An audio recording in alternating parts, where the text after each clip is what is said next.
السلام عليكم، يا رب تكونوا بألف خير وصحة. هنعمل النهاردة وصفة في منتهى الجمال، وهي كبسة الجمبري. طبق سهل جدا ومش محتاج وقفة كتير في المطبخ، هي حلة واحدة بس والنتيجة هتكون معاكم رهيبة. طبق رز مفلفل بشوية توابل رهيبة وعليه شوية جمبري يجننوا. تعالوا بينا نبدأ على طول. حلة على النار بزود فيها معلقتين كبار من الزيت. أول ما تسخن كويس بنزل عليها بنص كيلو من الجمبري. تقدروا تزودوا أو تقللوا حسب الأفراد اللي هياكلوا وحسب كمية الرز. هضيف التوابل نص معلقة صغيرة من الفلفل الأسمر والكمون والكزبرة والبابريكا والكركم والكاري، وكمان استخدمت نص معلقة من الحبهان أو الهيل المطحون. هقلب تقلبتين كده يدوب 5 دقايق، مش هكتر كتير على الجمبري، وابتدي اخرج الجمبري بتاعي على جنب. شايفين الصوص اللي نزل من الجمبري ده؟ انا هستخدمه برضو هشيله على جنب. ده كده شكل الجمبري، ريحته بجد يجنن، ريحته حلوة قوي. في نفس الحلة هزود شوية من الزيت وهنزل عليهم ببصلاية متوسطة مقطعاها ناعم. هقلب البصلة أول ما ريحتها تظهر وتبتدي تدبل معايا هزود عليها معلقة من الثوم المفروم. نقلب تقلبتين كده، وعندي هنا جزراية كبيرة مبشورة هزودها على البصلة دي وهقلبها معاها.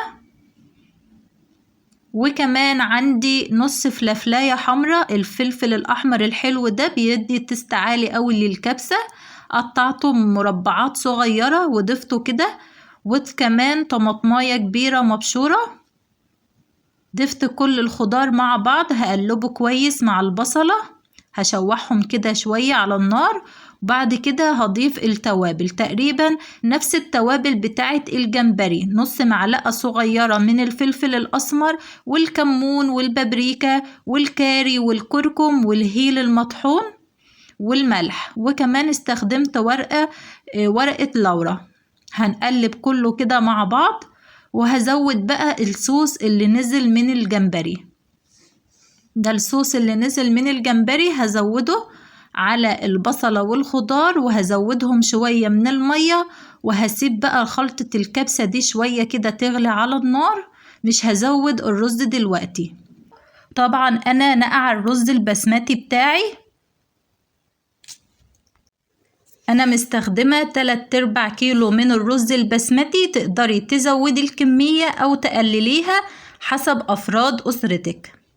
هنزود بقى المية بتاعتنا ونظبط الملح ونعطيه كده تقليبة ونسيبه على النار لغاية ما يتشرب المية بتاعته دي. هنغطي عليه ونسيبه بقى لغاية ما يتشرب بالشكل ده المية. هجيب طبق الجمبري اللي سبناه على جنب ونحطه على وش الرز بالطريقة دي. شكله بجد تحفة وريحته خطيرة بجد. هفرده كده على وش الرز من فوق، وشوية صوص هزودهم برضو عليه. ما ننساش بقى العادة الجميلة بتاعتنا واحنا شغالين كده، نصلي على الرسول عليه أفضل الصلاة والسلام. شايفين الجمال؟ بجد شهي جدا ويفتح النفس. أنا غطيت عليه وكشفت الغطا بعد ما تقريبا استوى، ورشيت عليه كده رشة من الشبت بيعطي ريحة وتست عالي حلوة قوي للرز. وبكده يكون الرز بتاعنا جاهز ان احنا نغرفه. انا هشيل الجمبري على جنب عشان اقلب الرز مع الخلطة كويس، وكمان حابة الجمبري يكون على وش الطبق من فوق. هنجيب بقى طبق التقديم وننزل بالرز المفلفل الحلو بتاعنا ده. شوفوا الرز قد ايه جميل ومفلفل، مفيش رزاية معجنة. اعملوا الكبسة بالطريقة دي هتعجبكم جدا، وهو تغيير بقى في النوع بتاع الكبسة، بدل ما نعمله بالفراخ واللحمة لا جربوه بالجمبري، حلو قوي ومفيد كده وسريع ومغذي.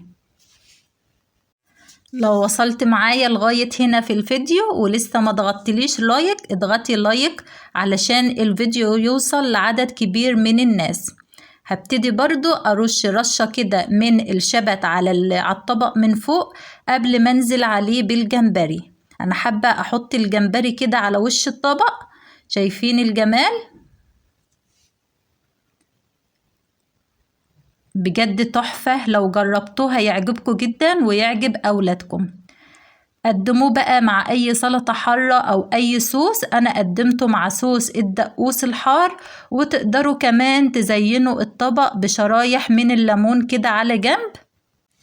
شايفين الجمال ده؟ في نص ساعة عملنا مع بعض وصفة بسيطة وسريعة ومغذية. اتمنى انها تكون عجبتكم، ولو عجبتكم ما تنسوش اللايك.